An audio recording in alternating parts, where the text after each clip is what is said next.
आदाब, नमस्कार। मैं वसीम अख्तर और आप देख रहे हैं द लीडर हिंदी। हम इस वक्त max life super speciality hospital and family IVF centre में डायरेक्टर अनीस बेग के साथ हैं। दरगाह आला हजरत का उर्स शुरू होने जा रहा है। उसको लेकर पूरे शहर में तैयारियां चल रही हैं। सब लोग ज़ायरीन के इस्तकबाल के लिए अपने अपने तौर पर तमाम इंतज़ाम में लगे हैं। डॉक्टर साहब की तरफ से भी क्या किया जा रहा है उनसे जानते हैं। जी शुक्रिया वसीम भाई और शुक्रिया द लीडर हिंदी जो आप लोग आए यहाँ max life super speciality hospital and family IVF centre में। मैं डॉक्टर अनीस बेग हूँ, बच्चों का डॉक्टर हूँ और मेरा max life super speciality hospital है एंड फैमिली आईवीएफ सेंटर जो कि सेटेलाइट के पास में है। 3 महीने खुले हुए हैं। जैसा कि हम लोगों ने देखा भी है, जो उर्स आला हज़रत होता है इसमें बहुत ज़्यादा भीड़ होती है। पूरे दुनिया के ज़ायरीन हमारे बरेली में आते हैं। तो पूरे ज़ायरीनों को, जो पूरी दुनिया के ज़ायरीन हैं, हिंदुस्तान के और बाहर के लोग हैं, उसमें जो भी आएगा तो अल्लाह ना करे किसी को कुछ हो, अगर कुछ होता है या कोई कैजुअल्टी होती है, कोई भी परेशानी होती है, तो मेरे हॉस्पिटल में सारी फैसिलिटीज़ अंडर वन रूफ हैं, तो वो यहाँ पर आ सकता है। जो भी आएगा उसके लिए max life super speciality hospital की तरफ से बिल्कुल मैं फ्री इलाज करूँगा। तो हमारे पास एडवांस एनआईसीयू है, एडवांस आईसीयू है, एडवांस सीसीयू है, एडवांस एचडीयू है, एडवांस एमरजेंसी है। तो जिस तरीके जिसका पेशेंट होगा, अगर एमरजेंसी के लायक है तो एमरजेंसी में रखा जाएगा, जैसे दूसरे पेशेंट रहते हैं। आईसीयू के लायक है तो आईसीयू में रखा जाएगा, एनआईसीयू के लायक है तो एनआईसीयू को रहेगा। वो ज़्यादा बेटर है, ज़्यादा अच्छी केयर मिलेगी उसमें। तो पूरा हॉस्पिटल ही उन्हीं के लिए है। जी। एक डॉक्टर साहब ने बड़ा ऐलान किया और उसको लेकर वैसे तो तैयारियां चल रही हैं, लेकिन पहली बार बरेली में ऐसा हुआ है कि एक बड़ा हॉस्पिटल जो अभी जल्द ही खुला है, उनकी तरफ से ये ऐलान किया गया है कि अगर किसी भी तरह के ज़ायरीन को कोई बीमारी होती है या खुदा न खास्ता उसके साथ कोई हादसा पेश आता है तो डॉक्टर साहब के हॉस्पिटल में उसका फ्री इलाज कराया जाएगा। डॉक्टर साहब, देखा गया है कि ये उस एक तरह से हम देखें तो सांप्रदायिक सौहार्द का भी वो है कि जहाँ दरगाह है आला हज़रत की सौदागरान, वहाँ ज़्यादातर गैर मुस्लिम रहते हैं और वो भी ज़ायरीन की खिदमत के लिए तैयार रहते हैं। तो एक पूरी दुनिया को जो इस बरेली से मैसेज जाता है वो किस तरह का? देखिए आला हज़रत ने, आप उनका पूरा देखिए, आप उठा के आला हज़रत की लाइफ़स्टाइल देखिए और जो भी वहाँ पे आला हज़रत के बाद में जो भी सज्जादनशीन आए हैं उनकी लाइफ़स्टाइल देखिए। पूरा उन्होंने एक सौहार्द की बात की है हमेशा। बहुत साफ़ सुथरा मैसेज आला हज़रत ख़ानदान से जाता है।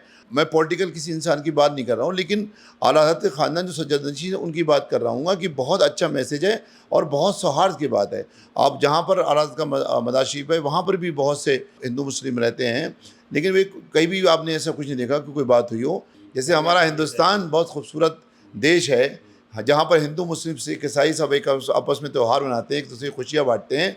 ऐसे ही वहाँ से भी पैगाम है कि सबकी खुशियों में शामिल होना चाहिए और एक हम सांप्रदायिक सौहार्द बना रहना चाहिए। एक बड़ा आयोजन होता है, लाखों की भीड़ आती है। जो मेहमान नवाज़ी का बरेली को मिला हुआ है, उसके बारे में डॉक्टर साहब क्या? बरेली में सबसे ज़्यादा उर्स और सबसे ज़्यादा यहाँ पर यात्राएं निकलती हैं और आप सब सांप्रदायिक सौहार्द से निकल जाती हैं। एक दूसरे की छुटपुट घटनाओं को छोड़ दो तो, और बहुत सांप्रदायिक सौहार्द मिलता है और मेहमान नवाजी बहुत होती है। लोग बाहर से आते हैं और सबको इतना अच्छा माशाल्लाह, सब लोग, मैं नहीं, ये आप देखिएगा जब उर्स आएगा तो ज़्यादातर लोग जो हैं वो अपने घरों में जगह देते हैं, अपने जगहों में खिलाते हैं खाना और बहुत उनको कोई परेशानी नहीं होने देते हैं। हर आदमी चाहता है बरेली का कि बाहर से जो भी आए वो अच्छे से यहाँ खुश होके जाए और यहाँ से एक अच्छी यादें लेके जाए। तो मेहमान नवाजी की तो मिसाल ही नहीं है बरेली की, माशाल्लाह। ये बहुत अच्छी बात है कि लोग न सिर्फ दिलों के दरवाजे बल्कि घरों के दरवाजे भी मेहमानों के लिए खोल देते हैं और जब कभी ज़रूरत पड़ती है, जैसे पिछली बार भी देखा गया था कि बारिश का मौसम था, तो बहुत से लोगों ने अपने घरों में, अगर उनके पास 2 कमरे हैं तो एक कमरे में खुद रहते थे और दूसरा कमरा ज़ायरीन के लिए खोल दिया था। एक बड़ा आपने हॉस्पिटल यहाँ खोला है, तो इसके पीछे ज़ाहिर सी बात है, मकसद ये है कि लोगों को अच्छा इलाज मिल सके। आपकी कोशिश ये भी रहती है कि मरीज़ को मर्ज़ ठीक करने के साथ-साथ उसको एक हेल्दी जो ज़िंदगी होती है उसकी, उसके लिए क्या आप किस तरह के उसको टिप्स देते हैं? देखिए डॉक्टर अनीस बेग का तो एक ही नारा रहता है और आज वो मकसद मैक्स लाइफ का भी है कि prevention is better than cure. और उसका मेरा एक और भी नारा रहता है, stay healthy, keep smiling, fit रहो, हिट रहो। देखिएगा हॉस्पिटल को मेरे पूरे हर फ्लोर पे प्रिवेंशन के ऊपर ज़्यादा मैंने ध्यान दिया। हर एक फ्लोर पे अलग अलग, कैसे हाइड्रेट रखना है बॉडी को, कैसे डायबिटीज़ से बचाना है, कैसे हाइपरटेंशन से बचाना है, कैसे कैंसर से बचाना है आपको। हमेशा आप देखिएगा हर मेरा थीम ये रहता है कि आप लोग फिट रहिए, क्योंकि फिट रहना बहुत ज़रूरी है। मैं आता हूँ, अब कोई पेशेंट आएगा, इलाज तो दूंगा ही दूंगा मैं इसको, लेकिन फिटनेस टिप्स ज़रूर दूंगा कि ताकि आपकी लाइफस्टाइल अच्छी हो सके। देखिए एक मेंबर अगर आप हैं वसीम भाई, मैं हूँ, कोई भी है ना, अगर वो फिट रहेगा तभी तो अपनी फैमिली को सर्व कर सकता है, तभी वो हिंदुस्तान को सर्व कर सकता है, तभी हमारी सोसाइटी को सर्व कर सकता है। फिटनेस बहुत ज़रूरी है। देखा ही गया है कि इस्लाम में भी सेहत को लेकर बहुत जोर दिया गया है। खाने से लेकर पीने तक का तरीक़ा भी बताया है अल्लाह के रसूल ने, और तमाम चीज़ें जो बीमारियां हैं उनसे एक एक जो अच्छी ज़िंदगी जी सकते हैं, अगर आप अल्लाह के रसूल की ज़िंदगी को देखिए तो उसमें तमाम चीज़ें आपको मिल जाएंगी। लेकिन उसके बावजूद अब जो मौजूदा दौर में हम देख रहे हैं कि ज़्यादातर बीमार जो हैं उसमें बीमारों में ज़्यादातर तादाद जो है मुस्लिम्स की है। तो इसके पीछे क्या वजह मानते हैं? बहुत अच्छी बात कही है आपने। मैं आपको साइंस से इस्लाम को जोड़ना चाहता हूँ। इस्लाम में क्या था? इस्लाम में था फास्टिंग, कि 30 डेज़ की फास्टिंग रखिए, और भी बीच बीच में फास्ट हैं कि आप फास्ट रखिए। फास्टिंग से क्या होता है, हमारी बॉडी पूरी प्योर होगी। और फास्टिंग से पहले हमारे फास्ट को बहुत पहले बता दिया गया है। चाहे कोई सा मज़हब हुआ, चाहे हिंदू धर्म हुआ, चाहे ईसाई धर्म हुआ, हर एक मज़हब में फ़ास्ट है। और इस्लाम में तो सबसे ज़्यादा फास्ट का महत्व दिया गया है। एक रोज़े को एक फ़र्ज़ बना दिया गया है।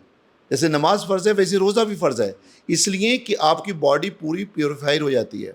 और जब आप भूखे रहते हैं, जब फास्ट पे रहते हैं, तो आपकी बॉडी सेलुलर लेवल पे काम करती है। और सेलुलर लेवल काम करने से क्या होता है, और आपकी बॉडी डिटॉक्सीफाई हो जाती है। आज के टर्म में साइंस को करें तो लोग डिटॉक्सिफिकेशन की तरफ भाग रहे हैं, और उसी को नए टर्म में फास्ट को इंटरमिटेंट फास्टिंग और ड्राई फास्टिंग का टर्म दे दिया गया है।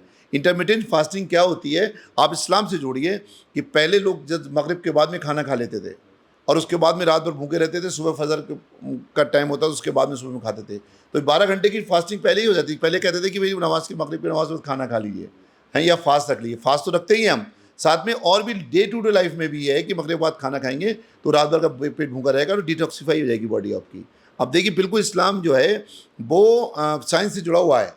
तो फास्टिंग का आजकल बहुत महत्व है। जो रोज़े हम लोग रखते हैं उसका बहुत ज़्यादा इंपॉर्टेंट है। स्टडी की गई है साइंस में कि जिसको बिल्कुल टर्मिनल स्टेज कैंसर होता है, कि बिल्कुल जिसका कोई लाइलाज कैंसर होता है, तो उसको प्रॉपर अगर फास्टिंग कराई जाए, अगर 14 घंटे की 14 आवर्स की फास्टिंग कराई जाए, तो वो उसकी जो लाइफ एक्सपेक्टेंसी है, मतलब जितना अगर 15 दिन जीता है तो उसकी जगह वो एक महीने तक जी लेता है। आप पूरी तरह से फिट हैं इतने वक्त के बाद भी, तो क्या ये वजह है इसके पीछे की? थोड़ा सा आप अपने बिल्कुल, मैं जो है अपनी लाइफ़स्टाइल को बिल्कुल एकदम मेंटेन करने की कोशिश करता हूँ कि मेंटेन रहे। मुझे जितना भी मैं ट्राई करता हूँ कि उस पे चलने की कोशिश करूँ, जो भी इस्लामिक हिसाब से चलना। पूरा तो नहीं चल पाता हूँ लेकिन कोशिश करता हूँ, और साथ साथ मैं एक्सरसाइज भी करता हूँ और फास्टिंग भी करता हूँ, और इंटरमिटेंट फास्टिंग ज़्यादा करता हूँ। मैं शाम को 6 बजे या 7 बजे खा लेता हूँ, फिर लौट के 7 बजे खाता हूँ। 12-13 घंटे की रोज़ाना मैं रात में कुछ नहीं खाता हूँ ज़्यादातर। अगर कहीं मजबूरी है, कहीं पार्टी में जाना पड़ा तो थोड़ा बहुत भी, वो भी पोषण कंट्रोल, मतलब थोड़ा सा खाता हूँ, ज़्यादा नहीं। कभी देखिएगा आप, तो पोषण कंट्रोल बहुत इंपॉर्टेंट है आपकी लाइफ में, ठीक है। और साथ में एक्सरसाइज करता हूँ और खाने पे ध्यान देता हूँ, और अच्छे से 7-8 घंटे की इतनी बिजी लाइफ में, देखिए 24 घंटे हैं, 24 घंटे में 7 घंटे को घटा दो, जब बाकी तो टाइम आपका, बाकी में काम करता हूँ मैं, बाकी टाइम काम भी करता हूँ और खुश रहने की कोशिश करता हूँ ज़िंदगी में। अगर आप खुश रहना शुरू कर दें ना, तो आप देखिए बेवजह ही खुश रहना शुरू कर देंगे, बेवजह ही खुश रहना शुरू कर दें आप, तो आप हेल्दी रहेंगे इंशाल्लाह। डॉक्टर साहब ने काम की बात भी बताई है, आप मरीज़ों का इलाज तो करते ही हैं, उसके साथ साथ जिस तरह से एक हमारी हेल्दी लाइफ होनी चाहिए, खुशहाल ज़िंदगी होनी चाहिए, उसके लिए भी डॉक्टर साहब कोशिश कर रहे हैं। ज़ाहिर सी बात है कि जो इस्लाम ने नॉर्म्स तय किए हैं वो अगर कोई फॉलो करे, तो मैंने देखा है कि बहुत से लोग बहुत बहुत लंबी उम्र जीते हैं और वो बहुत पूरी तरह से फिट रहते हैं। मौत का वक्त तो खैर एक तय है, लेकिन जितनी भी ज़िंदगी इंसान जिए उसके लिए वो पूरी तरह से फिट रहे। तो फिट रहेगा तो ज़ाहिर सी बात है उसको ज़िंदगी जीने का मज़ा आएगा, इबादत का भी मज़ा आएगा। हाँ जी, जी। एक बात बताऊंगा, डाइट पे ध्यान दीजिए आप देखिए आपकी बॉडी कोई डस्टबिन नहीं है, आपकी बॉडी प्योर है, एक पाक है, एक पाक रूह है आपके पास में, एक पाक बॉडी है। आप उसको ध्यान रखिए कि डस्टबिन खाते जा रहे हैं, खाते, बिरयानी कौरमा मिल गया खाते जा रहे हैं, उसको बिरयानी भी खाइए, कौरमा भी खाइए, हर खाइए, लेकिन पोषण कंट्रोल।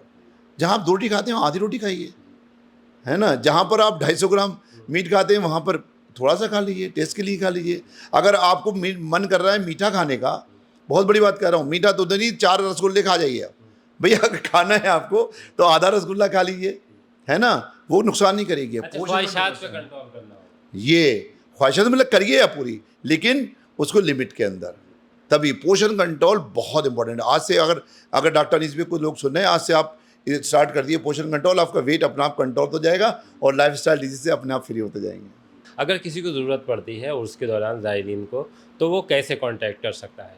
बिल्कुल, मैंने आपने बताया कोई इमरजेंसी है तभी आ सकता है, लेकिन अगर ओपीडी में भी किसी को कोई परेशानी है तो ओपीडी में कोई अगर खांसी ज़ुकाम या कुछ भी आए तो वहाँ पर पर्चा फ्री बनेगा उसका। ओपीडी में मैं डॉक्टर से बोल दूँगा और रिसेप्शन में बोल दूँगा कि कुछ भी परेशानी हो तो यहाँ पर आके दिखा सकता है, और मैं सारे कॉन्टैक्ट नंबर दे दूँगा और आपको भी दे दूँगा। हाँ, मेरा नंबर ही नोट कर लीजिएगा आप। मैं नंबर बता देता हूँ आपको, 99 270 91 555 99 270 91 555। आप डायरेक्ट मुझसे कॉन्टेक्ट करिए। अब मैं कॉल उठाऊँगा, 24 घंटे आपकी कॉल उठाऊँगा, और आपको अगर ओपीडी की ज़रूरत है, अगर यहाँ पर दिखाना है ओपीडी में तो आप आइएगा, और इमरजेंसी में ज़रूरत है 3 दिन 29, 30, 31 तारीख का कोर्स है, 3 दिन बिल्कुल फ्री रहेगा hospital, max life hospital. Doctor साहब ने एक बड़ी घोषणा की है, ज़ाहिर सी बात है कि इसका ज़ायरीन को फ़ायदा मिलेगा। उसके लिए खान पान का इंतज़ाम तो रहता है, लेकिन पहली बार डॉक्टर साहब आगे आए हैं कि अगर उन्हें इलाज की ज़रूरत है तो उनका इलाज भी यहाँ बरेली में फ्री होगा। डॉक्टर साहब थोड़ा सा ये और जानना चाहते थे कि जैसे आपके यहाँ किस तरह का अगर कोई इलाज कराना चाहे? जी। जैसे मैं ज़ायरीनों को बताना चाहता हूँ और भी लोगों को, बरेली वालों को बताना चाहता हूँ कि एक छत के नीचे मैंने सारी चीज़ देने करी है मैक्स लाइफ में। जैसे मैं खुद डॉक्टर अनीस बेग हूँ, बच्चों का डॉक्टर हूँ, पीडियाट्रिशियन हूँ। मेरे पास में एडवांस पीआईसीयू है, एडवांस एनआईसीयू जहाँ छोटे बच्चे रहते हैं, और एडवांस आईसीयू भी है, एमएनसी भी है। ऐसे ही मेरे डॉक्टर मोहम्मद जावेद हैं, एमडी मेडिसिन है, जो कि आईसीयू देखते हैं मेरा, और डायबिटीज़ किसी भी कंट्रोल नहीं होती हो, आप मैक्स लाइफ में आ जाइए, डायबिटीज़ कंट्रोल कर देंगे अभी। ऐसी ब्लड प्रेशर का देखते हैं, दिमागी बुखार हो, डेंगू हो, मलेरिया हो, किसी तरीके का वो देखते हैं। ऐसी डॉक्टर अरशद रज़ा हैं, सर्जन है, वो कोई भी सर्जरी की ज़रूरत है, लेप्रोस्कोपिक सर्जन है, वो इलाज करते हैं। डॉक्टर दीपक कुमार हैं, वो न्यूरो सर्जन है, कोई से दिमाग से रिलेटेड बीमारी है वो यहाँ पर मिलेंगे आपको। डॉक्टर शरद खंडेलवाल हैं, वो प्लास्टिक सर्जन है, उससे रिलेटेड बीमारी वो मिलेंगे यहाँ पर। मेरे यहाँ पर आर्थोपेडिक डॉक्टर हैं, डॉक्टर फ़हाद बिन हामिद, कोई भी हड्डी से रिलेटेड कोई परेशानी हो वो मिलेंगे यहाँ पर। एमएनसी में डॉक्टर हैं, डॉक्टर राशिद हैं, डॉक्टर जाकिर हैं, तो ये एमएनसी ईएमओ भी रहते हैं 24 घंटे, हमेशा मिलेंगे आपको। डॉक्टर फ़हमी खान है, मेरी वाइफ हैं, वो गायनेकोलॉजिस्ट है यहाँ पर, उनका आईवीएफ सेंटर भी है यहाँ पर, और गायनी से कोई रिलेटेड है, कोई प्रॉब्लम है तो डॉक्टर फ़हमी खान आपको 24 घंटे यहाँ पर अवेलेबल होंगी। यहाँ अगर हार्ट से कोई रिलेटेड परेशानी है तो मेरे यहाँ हार्ट का पूरा डिपार्टमेंट है। अगर किडनी से रिलेटेड कोई परेशानी है तो नेफ्रो का डिपार्टमेंट है। अच्छे हमारे पास कार्डियोलॉजिस्ट हैं, नेफ्रोलॉजिस्ट हैं। कार्डियोलॉजी में मेरे यहाँ इको भी है, टीएमटी है, ईसीजी है, और कैथ लैब है। तो कैथ लैब में एंजियोग्राफी, एंजियोप्लास्टी सारा कुछ है। अगर हार्ट से कोई रिलेटेड परेशानी है, किडनी से कोई परेशानी है, जाड़ा बुखार कुछ आ रहा है किसी को, या फिर कोई भी परेशानी है, मतलब एक छत के नीचे सारी फैसिलिटीज देने की कोशिश करी है मैंने। और साथ साथ मेरे यहाँ स्किन की भी डॉक्टर है। आजकल स्किन में बहुत ज़्यादा परेशानी हो जाती है, ज़ायरीनों को कुछ हो जाता है तो स्किन में डॉक्टर पिंकी हैं मेरे पास में। और पैथोलॉजी की कोई ज़रूरत होती है तो डॉक्टर मुजीबुर रहमान है। और मैं एड्रेस आपको समझा देता हूँ, तो ये शामतगंज का रोड है, सैटेलाइट के और शामतगंज चौराहे के बीच में है।